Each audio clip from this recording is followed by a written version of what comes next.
Досай би. Досай Байгелұлы би шешен. Ұлы жүз құрамындағы Үйсін тайпасынан шыққан. Бала кезінен ауыл аймақ арасындағы кішігірім дау-дамайларды шешіп, тапқырлығымен, шешендігімен көзге түскен. Кейін көптің қалауымен би сайланған.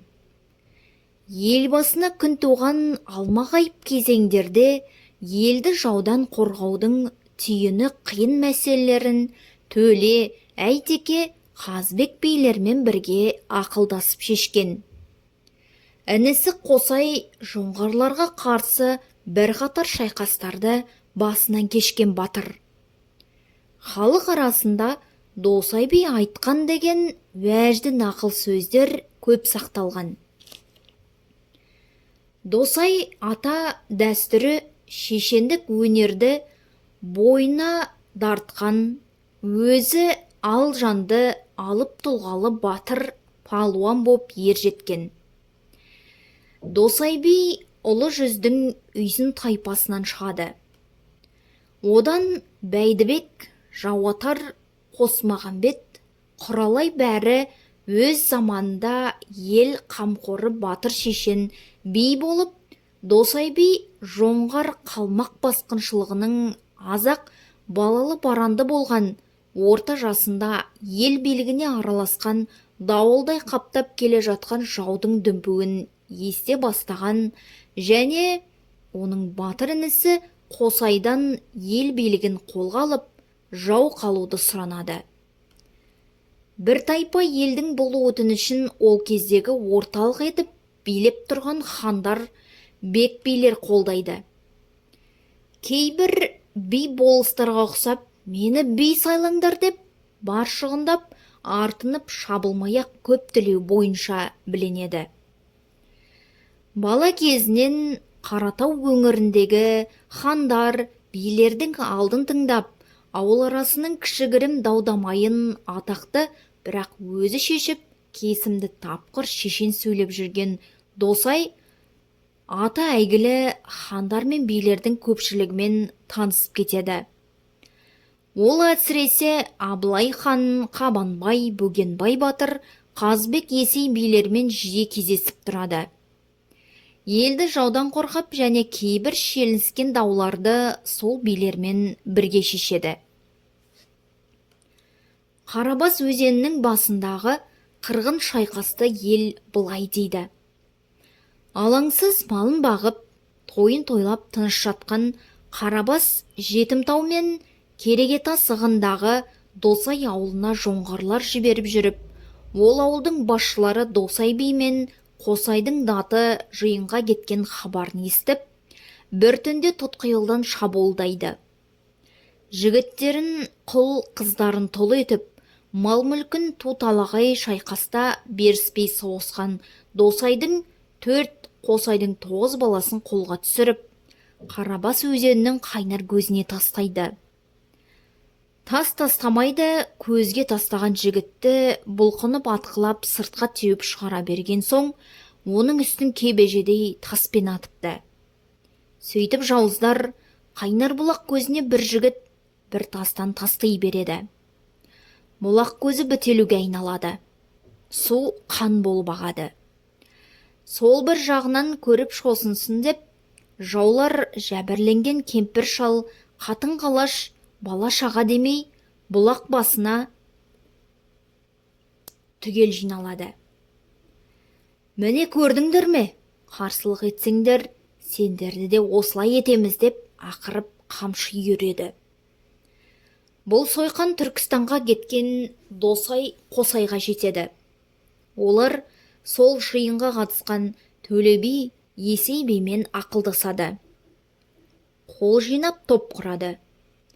Бұл әрекет елге жетеді. Не дейсің? Досай Қосай Түркістандағы Қабанбай, Бөгенбай, Есей батырларды сан мыңдаған қолман ертіп шығыпты. Бұл хабарды естіген жоңғарлардың берекесі қалмайды.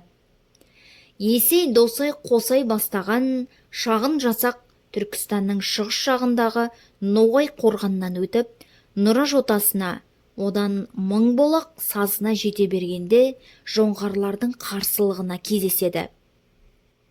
Сол қақтығыста Есей Досай қолы жаудың біразын қолға түсіріп, қалғанын түре қуады. Сөйтіп олар жоңғарларды Мыңбұлақ, Бестоғай, Қарабас өзендерінің бойынан, Табақбұлақ, Тасбұлақ, Ноғайбұлақ басынан қуып шығып, Жетімтау, Кереге тастан асыра Баба ата Құмкентке жеткенше қуа соғысады. Ақыры жау жағы әлсіреп жеңілген. Міне, Есей Досай, Қосай батырлар біздің жерімізді осылай қорғап қалған деп, Құлбек ақсақал әңгімесін аяқтады. Құлбек Жұмбайұлы Досайдың жұрағаты. 20-50 жылдар арасында Шымкент облысының бұрынғы Шәуілдір ауданында Совет атқару комитетінің төрағасы. Кейінірек орынбасары болып істеген партия Совет ардагері, көпті көрген, ертедегі тарихты мол білетін шежіре кісі болған. Досай би 98 жыл жасаған, артына мол ұрпақ қалдырған өсіп өнген аталардың бірі. Оның 3 әйелінен тараған үрімбұтақтар бүгінде бір тайпа ел. Досай осы күнгі Шымкент облысының Бәйдібек, Түркістан, Қызылқұм, Сайрам аудандарын мекен еткен Жаманбай, Таздар, Асанқараған, Байқараған, Сексен, Есен, Анарбай, Орыс, Бекболат, Сақболат тоқалынан тараған елдердің түп атасы. Халық арасында Досай би айтыпты дейтін тапқыр уәжді шешен сөздер, нақыл аңыздар аз емес. Соның ел арасынан жазып алынған нұсқалары мыналар. Досайдың жас кезі екен.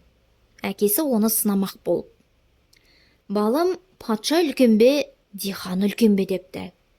Бала кідірместен: әрине, дихан үлкен. Қалайша? Сонда Досай бала: дихан астық бермесе, патша аштан өлмей ме? Деген екен. Әкесі баласының тапқырлығына риза болып, содан былай қарай соңына ертіп жүретін бопты. Досай жігіт кезінде бір байдың үйіне келіп түседі.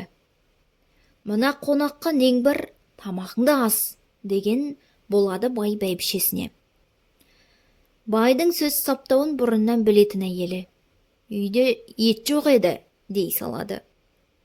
Осы кезде Досай әңгімесінің бетін басқа жаққа бұрып: апырай, мынау үйдің ағашын қандай ұста шапты екен, деп үйдің оқ керегесіне таңырқап қарай береді. Жігітім, бұл Түркістандағы әлкен үйшінің қолынан шыққан үй, дейді Аңқаубай. Өзі неше қанат? 8 қанат. Жоқ па еке, 8 қанат емес, дейді Досай әдейі. Бұл үйді өз қолынан шаптырған мына мен ғой, 8 қанат, дейді байды ерексе түсіп. Сонда Досай: сіз 8 қанат дейсіз, мен 6 қанат деймін. Сенбесеңіз керегенің басын санай қояйық. Сіз маңдайшадан былай қарай оң жағын санап шығыңыз, мен сол жағын санайын. Қане, 1, 2, 3, 4 дегенде бай керегенің басындағы етті жігіттің көріп қойғанын біліп: түсіндім, сенің аңдып отырғаның анау ет қой. Әй бәйбіше, аса ғой етіңді, деген екен. Досай теріскейдегі бір байдың үйіне барады. Ол көп сөз терлемей айтып, әңгіменің майын тамыза сөйлеп отырады. Арқа жақтан келген бір қария: апырай, таңдайың тақылдап қалған өзің қандай бала, руың қай ел? Деп сұрайды. Бұрын талай жуанға ақсы кетіп, оған ызасы кеп зығырданы қайнап жүрген бала жігіт осы байдың өткен жылы өзінің мініп келген атын жылқысына қосып алып, кейін іздегенде сенің жаман тайың ұраға құлап, арам өліп қалған дей бермей қойған еді. Енді Досай соның есесін сөзбек қайтармақ болады. Тегімді сұрап қайтесіз, мыңғырған сендей байымен. Өзімді сұрап қайтесің, жылқыңа қосар тайымен.